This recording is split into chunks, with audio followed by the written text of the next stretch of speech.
I said, have what? She said, have her. And she put her down in the leaves. What? No, I would never sell my child. And she said, no, I don't need help. I just don't want the bastard. My child is my life.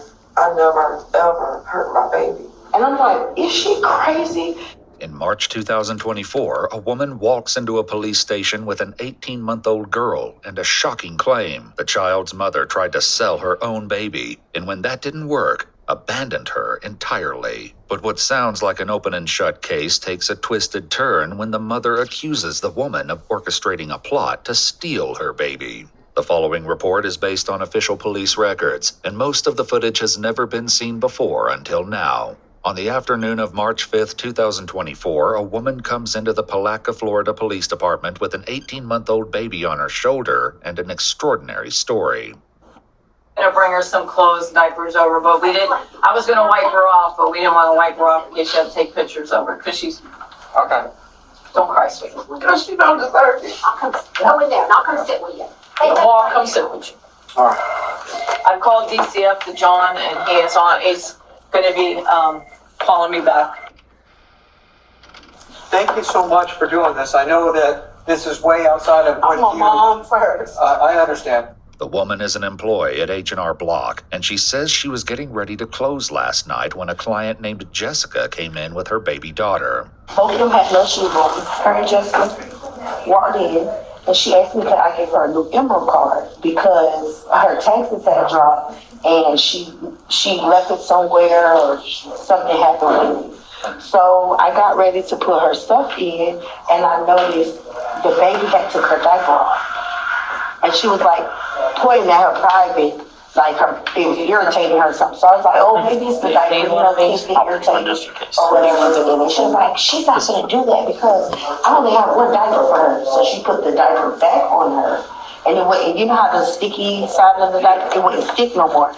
So she like, here. And it was like, you just stupid. You should have did that. And I was like, what? So I called the police. She says she waited until police arrived and then went home for the night, unaware that her involvement with this woman was far from over. This morning I came 7 a.m. The mom, Jessica, was laying on the AC unit. And she was in a Dollar General's buggy. And it was drizzling. She was asleep and the baby was in there hollering. I said, do you need help? Like, do you need me to call these so they can help you? And she said, no, don't worry about it. And she snatched her daughter out the top part and put her in the bottom part. The woman says that Jessica left at that point. Not long after, someone at a nearby restaurant calls the police to complain about a woman and her baby walking around asking for food. The responding officer finds Jessica inside, annoyed that someone reported her. Because they were worried about the baby. Because she's throwing a tantrum. No, well, more they wanted to make sure the baby was okay and that you were okay. That's fine. I'm trying to find emergency housing. So what's the situation? What are you going through right now? I'm going through a lot. Like as far as housing, why are you looking for emergency housing? Because I had a boyfriend who used to beat the out of me and I don't want it around my kid. Okay. If you can please help me in any way. Well, okay, so I've got our victim's advocate coming out. She's gonna talk to you. She's gonna bring some stuff for the baby. Where? She'll be coming over here. You know, just because the baby cries doesn't mean that they're in trouble. No. I'm sure you have kids. I do. I have a son and a stepdaughter. I can't even believe this. Is that rescue for my child? No. They're going to a different call. The victim's advocate arrives with her assistants, but Jessica is wary of their motives. Really, y'all making me feel sorry. Oh, no, okay. This is the victim's advocate that I told you I had come. No, y'all really making me feel sorry. I got 4 y'all.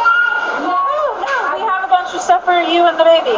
Jessica settles enough to accept the help these women have brought for her, but she doesn't let her guard down entirely.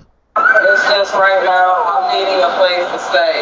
She thinks y'all are probably trying to take her away from her. No, we're not taking her away from mommy. But Jessica does wind up separated from her daughter, and according to the woman at the police station, it happened later that day.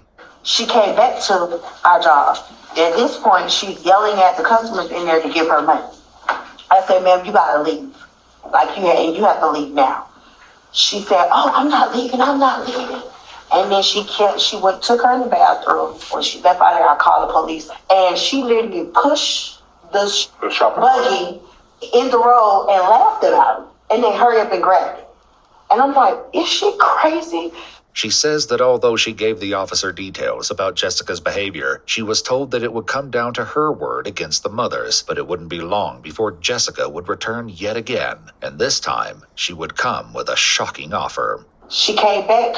I see her walking back towards our job. And she said, come here, because I trust you, come here. So I'm like, oh my God. I asked two of my coworkers to walk out with me because I don't know what's in somebody's mind. And as I walked over there, she said, if you give me $500 right now, you can have it. I said, have what? She said, have her. And she put her down in the leaves.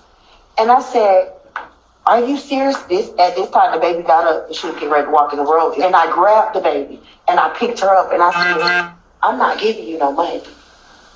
She said, well, just have her because it's just too much for me. The woman's account nearly defies belief, but when the police speak to Jessica a couple of days later, they hear a story that could turn the entire case upside down. I went and filed my taxes at H&R Block. While I was there, one of the members of my church filed my taxes for me. She asked me if she could keep my daughter overnight. She said she wanted to buy her some clothes. She knew I just got out of an abusive marriage, and I'm trying to get back on my feet. And this was Monday or Tuesday? No, she's only been gone for 2 days. Only 2 days. Okay. Well, today is Thursday, so okay, that would make it, what, Tuesday night?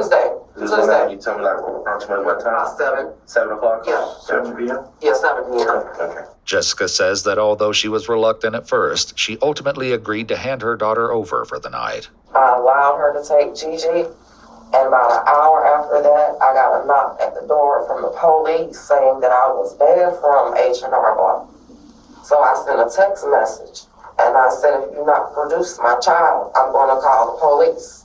What's the worker that you go to church with? What's her name? Her name's Crystal. She's the black girl with the pink hair. Jessica paints herself as a caring mother who was tricked into giving up her baby, which is a far cry from the story police heard at the station. I said, do you need help? Again, I'm asking you, do you need help? And she said, no, I don't need help. I just don't want the bastard. And I said, okay. And I got the baby. I was crying. I walked across the street and I tried to wake her up. And I put her in my car and I told her she's going to be okay. This should not go on with a child. You don't remember having a conversation about trying to sell Giovanni? What? I'm just No. No. Okay. I would never sell my child. Okay. No. I can't even believe that was even stated. My child is my life. Not only is Jessica's story completely different, she tells the detectives that she knows exactly what's going on here. To be honest with you, my sister, me and her have a very bad relationship. She has wanted my child. She's told lies to my entire family. I believe she sent Crystal to do that on purpose because she laughed yesterday in my face and told me I was going to be in jail. So they set this up. Sounds petty, but it's true. I mean, what would be the reasoning they would do that? Same reason she husband. She's spiteful. At the police station, the woman does express an interest in keeping the child, though it doesn't seem to come from a place of malice. So will DCF let me take her home? Probably not, but I just don't want her to have to go through no system. absolutely not. There might be a way. He might have to come out and look at your house, or he might. So we'll figure something out. But as far as Jessica's concerned, there's no reason why her daughter can't be with her. You know I don't deserve to be in jail for this. I never, ever hurt my baby. If you see her here, she hit her. It's right here. Yeah. You can see it. Yeah. She elbowed her last night. So that was from last night? Oh, you can see it good now. It's swole all right here. The bruise. She got dirt all in her nose. I'm an RN. I can't lose my child or my license. Jessica was a licensed practical nurse, but her license was put on probationary status a year prior when she failed to notify the Board of Nursing that she pled no contest to a disorderly conduct charge. But the detectives are only concerned about Jessica's current story, which seems to have a couple of significant problems. I allowed her to take Gigi, and about an hour after that, I got a knock at the door from the police saying that I was banned from H&R Block. Jessica's stated timeline would put this at approximately 8 p.m. However, the detectives know that she was banned from H&R Block at 11:30 in the morning. She asked me if she could keep my daughter overnight. Okay, That would make it, what, Tuesday night? Tuesday, yeah. Jessica says that Crystal took custody of the baby on Tuesday night, which would have been impossible given that the baby was sitting in the police department on Tuesday afternoon. Okay. And what's the worker that you go to church with? What's her name? Her name's Crystal. But there's no one at H&R Block by the name of Crystal. The woman who brought her baby to the police station is named Anita, and she says that she only knows Jessica as a client. Are y'all gonna let me go? No, man. No, there is a warrant for your arrest. I'm saying, but like... I mean, you are under arrest. In February 2025, Jessica Woods pled no contest to her charges and was convicted of 6 crimes against her child, including unlawful desertion and illegally placing a child for adoption. She was sentenced to 4 years in prison and 10 years of probation. According to the Palatka Police Department, her daughter has been placed in foster care. It goes to say that a lot of times that when kids are born, it's never their choice to be born. They come into a life that's already been preset for them, whether it's good or bad. Mm-hmm. But at the same token, if you could prevent certain things, try to prevent it, because if you know your lifestyle is not as great as it should be, then why have a child or children? Anything extra to become somewhat of a burden to you, because it seemed like Jessica's lifestyle was already taken for, and Giovanni just came along and became a burden to her lifestyle that she was willing to sell her for $500. Jesus. It's just sad to see, but it does happen, and I'm glad that Anita brought the Giovanni to the police department. That way she can be properly tested and screened for any other harassment as far as sexual harassment or any of that nature, because she did complain that the private area of Giovanni was irritated because of the saturated urine pamper. Apparently, yes, but after they checked, I guess.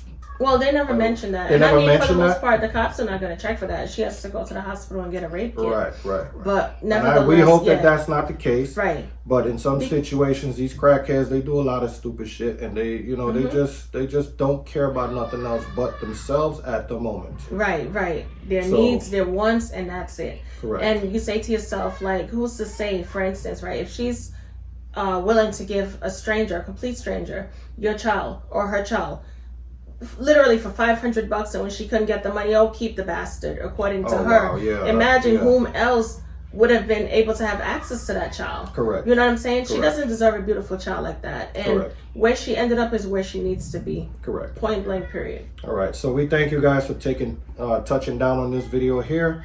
Look forward to seeing you in other videos. Like, share, and subscribe to this channel. And look forward to seeing you again in our next video.